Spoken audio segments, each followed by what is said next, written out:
आज सकाळी सकाळी ना अंशूने इतका गोंधळ घातला की विचारूच नका. मी तिला घरभर शोधत होती आणि त्या मॅडम जाऊन बसल्या होत्या त्यांच्या टेंट हाऊसमध्ये. आणि नंतर जेव्हा मी तिला बोलवायला गेली तेव्हा असे काही नखरे करत करत खेळतीये. हे घर कोणाचे आहे?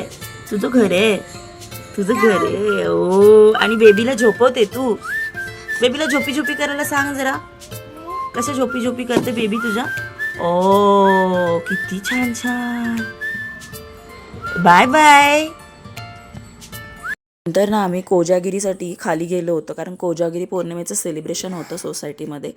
तर तिकडे जाऊन आम्ही मस्त डिनर वगैरे केला, छान जेवलो, जेवण पण खूप छान होतं. मग नंतर सगळ्यांच्या बरोबर असा थोडाफार गरबा वगैरे खेळला. आणि खरं सांगा खूप दिवसाने गरबा खेळल्यामुळे ना इतके दमलो आम्ही.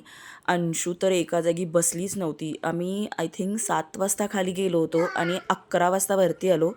तितका वेळ ती इतकं खेळली की विचारूच नका. आणि ही अंशूची पहिली कोजागिरी पौर्णिमा होती.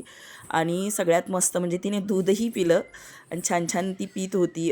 1 ग्लास तिने दूध पिलं तिकडे. छान खेळली, खूप छान. मग आमच्या ग्रुपमधले आम्ही सगळे आलो होतो, सगळ्यांनी आम्ही असं छानसं तिथे सेलिब्रेशन केलं. खूप मस्त वाटत होतं सगळ्यांच्या बरोबर असं खूप दिवसांनी. मग नंतर आम्ही असा हा मस्त चंद्र बघितला आणि या चंद्रामध्ये ना इतकं छान वाटत होतं त्या दिवशी. आणि वातावरण पण खूप छान झालं होतं. बाय.